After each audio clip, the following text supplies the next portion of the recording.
Josie, welcome back to my channel. Today we're joined by an annoying puppy with a squeaky toy. So this week Disney have released the brand new trailer for Wreck-It Ralph 2, and if you haven't seen it, where have you been? Because it's freaking amazing.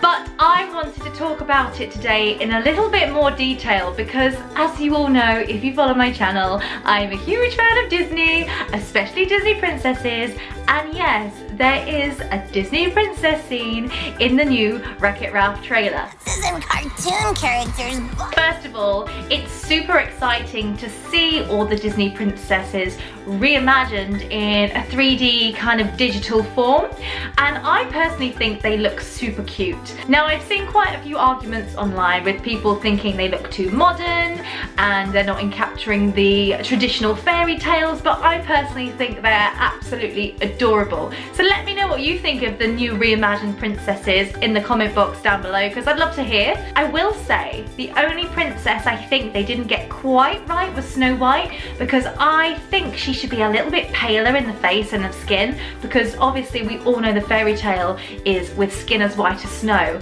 and I actually think she looks quite tan, so maybe Snow White's been on her holidays or something, but you know, who knows? So first of all, I want to talk about the fact that I think this is brilliant, because if you watch the trailer really carefully, it is almost like Disney are kind of taking the mick out of themselves in this Disney princess scene, and I think that's super fun. I'm gonna show you the image of when we first see all the princesses in the princess room. Now, if you actually take the time to look at every single princess and what every single princess are doing, it's been really well done. You can clearly see that Ariel is combing her hair with a dingle hopper, as we all know her to do quite a lot in her film. You can see that Rapunzel is painting the walls, Sleeping Beauty is clearly sleeping, Belle is reading a book, and Snow White is very typically talking to animals. So this in itself is completely taking the mick out of their own fairy tales and doing the stereotypical thing that each princess is known to do. But take a good look at Cinderella and Pocahontas.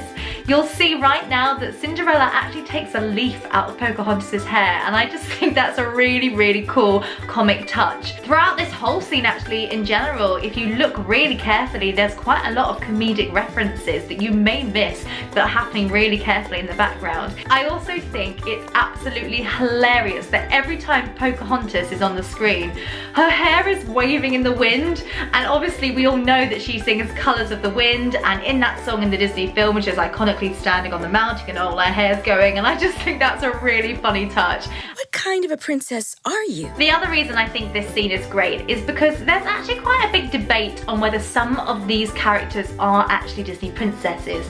For example, Pocahontas and Moana, because they don't come from a royal family, they don't have a king and queen, so do they count as Disney princesses? Now, I think they are, because if you look at both their storylines, they come from a tribe where their dad is the main tribe master. That's not even a word. I don't know what I'm trying to think of. But in theory, then their dad is the king, so that makes them a princess. So I think it's really nice that Disney have officially said these characters are all Disney princesses. So let's go into a few moments in the scene that I think were brilliant.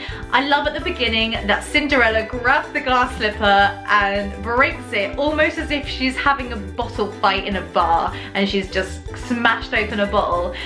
Some people think that this might be a little bit aggressive for Cinderella, but I actually think it kind of modernizes the whole thing with the princesses, and I think it's really funny. I also love the way they hint at the whole Stockholm Syndrome thing with Rapunzel and Belle, as they both say, well, you kidnapped and enslaved, but as they say it, they've got such beady eyes and they're so happy about it that I just think that's almost kind of like a very tongue-in-cheek reference to the fact that they were both captured within their stories. Kidnapped or enslaved? No, are you guys okay? Should I call the police? But most importantly, I think it's fantastic that Disney, very, very tongue-in-cheek and taking the mickey of themselves, have admitted to the fact that a lot of these Disney princess storylines are quite chauvinistic, and you know, a lot of the old fairy tales, it kind of has the message that a man or a prince will come and sweep you off your feet and save the day. Whereas in this modern day world where feminism is becoming such a huge thing, some of these old-fashioned storylines don't read as much now. And I love that in this scene they kind of take the mick out of that. Rapunzel says the line, Do people assume all your problems got solved because a big strong man showed up? Yes, what is up with that? She is a princess! which totally basically says that we admit that all our stories are quite chauvinistic. And lastly, my favourite bit of the whole clip is lovely little Snow White coming in with the ha ha ha ha ha. Because a lot of people do think that Snow White has the most annoying voice out of all the Disney princesses. And if you haven't yet gone and watched my Disney disorder video, where I kind of take the mick out of all the Disney princesses, that's one of the things that I featured within Snow White, was the high-pitched kind of shrill voice.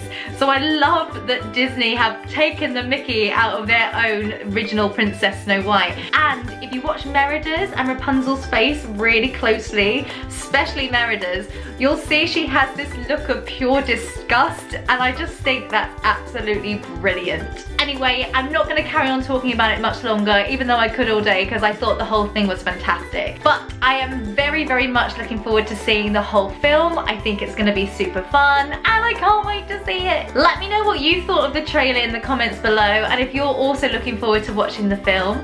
And I will be back very soon with a new video. I hope you're all having lovely days, everyone. Take care, and I'll be back very soon. Bye for now. Bye.